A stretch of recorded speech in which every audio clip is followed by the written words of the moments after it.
the icons which say West Bengal associated with have found themselves back in contention with both the BJP and the TMC wanting a piece of them. I'd like to begin with you, sir, Mr. Sen, because you're the grandnephew of Mr. Bose. You're the grandnephew of Netaji. How do you see it all play out? Because at one end, you've got this whole legacy war which is going on where Tagore is concerned. Then you have the Parakram Divas, the Desh Nayak Divas for Netaji. How do you see it all plan out, the politics of it all? I never speak about Netaji as a family member. I'm happy to talk about this subject as a historian and as a biographer of Netaji and as a scholar who has written about Tagore. So let's directly address the question that has been posed in this session, who's Netaji, who's Tagore?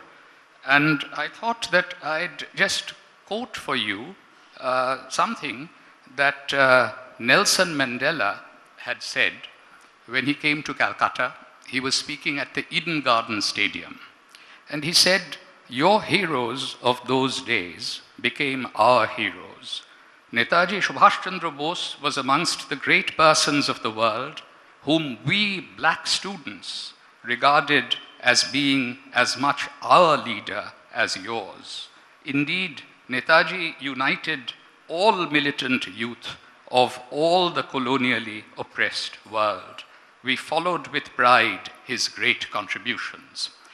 So if Netaji belongs to anyone, he belongs to freedom-loving people all over the world. And as for Rabindranath Tagore, he is called Vishwakobi, a global poet, and he is basically Bengal's gift to the wide world of letters. And that is why when I translated some of Tagore's songs, including the ones that he composed on his overseas journeys, I titled the book Tagore, the World Voyager. Now, political parties will often invoke the names of these icons, and that is in the nature of political parties. And it is for the electorate to be discerning and to figure out who is genuinely following the values and ideals of the icons being invoked and who is being hypocritical.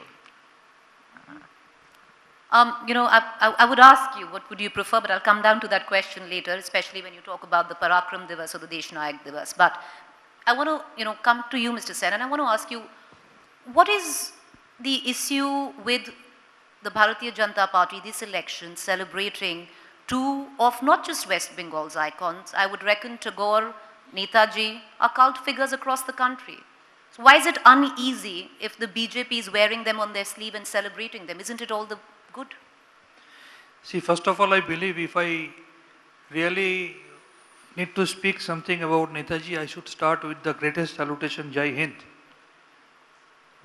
Netaji is something like immortality is bird and eternity is follower. The issue is Netaji Subahsh Chandra Bose, he is an icon. He was the most revered freedom fighter. He went outside India to organize the battle against British rule. And as you know, in 1941, it is Azad Hind Bahini who thought that Rabindranath Tagore's Jana Gana Mana should be the national anthem.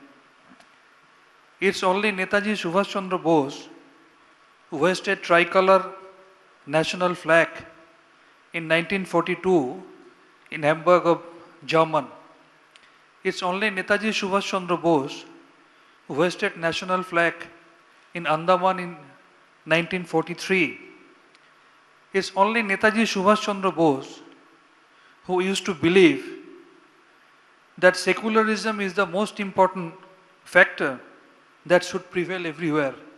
You must remember that day after formation of Indian National Army, one fine afternoon, he went inside the cabin and he has seen that Hindus were having their food in one corner and the minorities they were having their food in the other corner.